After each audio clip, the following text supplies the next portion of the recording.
अस्सलामुअलैकुम प्यारे बच्चों। आज की रात कुछ खास थी। ठंडी हवा चल रही थी और आसमान पर चांद अपनी आबोताब से चमक रहा था। बाकिर लेटते हुए आसमान को देख रहा था कि अचानक उसकी नज़र सामने एक दरख्त पर पड़ी।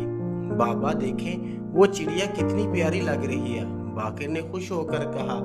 बाबा ने चिड़िया को गौर से देखा और नरमी से बोले, हाँ बेटा, ये चिड़िया मुझे एक खास चिड़िया की याद दिलाती है। वो चिड़िया बहुत ही प्यारी थी, मगर सबसे बढ़कर वो बहुत ही समझदार थी।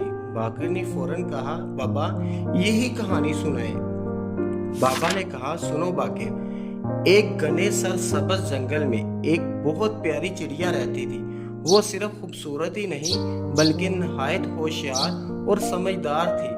उसके कई दोस्त थे, तोता, बंदर, खरगोश और कछुआ। सब दोस्त मिलकर हर रोज हंसी खुशी वक्त गुजारते थे। एक दिन चिड़िया आसमान में काले बादलों की बजाय काला धुआं देखा। साथ ही इंसानों की आवाजें आने लगी। चिड़िया फौरन समझ गई ये खतरा मंडला रहा है। उसने दोस्तों को जमा कर करके कहा, दोस्तों, लगता है इंसान जंगल के करीब आग लगा रहे हैं, हमें कुछ करना चाहिए।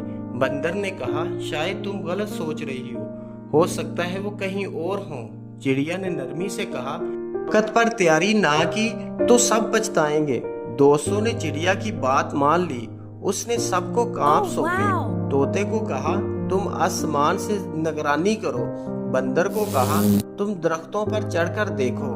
खरगोश को कहा, तुम जमीन में सुरंगें खोदो। कछुए को छोटे छोटे जानवरों को जमा करने के लिए भेजा।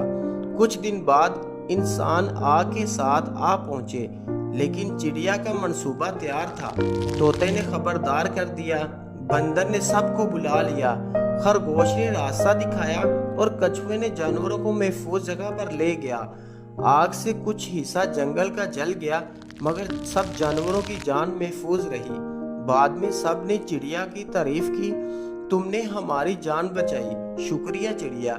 चिड़िया ने मुस्कुरा कर कहा, असली दोस्त का मतलब एक दूसरे का ख्याल रखना और समझदारी का मतलब वक्त पर सही फैसला लेना है। बाबा ने कहानी खत्म की और बाकिर मुतमिन होकर आसमान की तरफ देखते हुए बोला, बाबा मैं भी समझदार दोस्त बनाऊंगा। बाबा ने बाकिर के सर पर हाथ फेरते हुए कहा, बेटा मुझे तुम पर भरोसा है।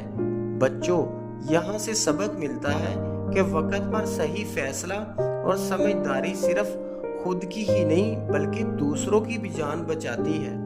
प्यारे बच्चों, अगर हमारी कहानी पसंद आई हो तो वीडियो को लाइक और चैनल को सब्सक्राइब कर दीजिएगा।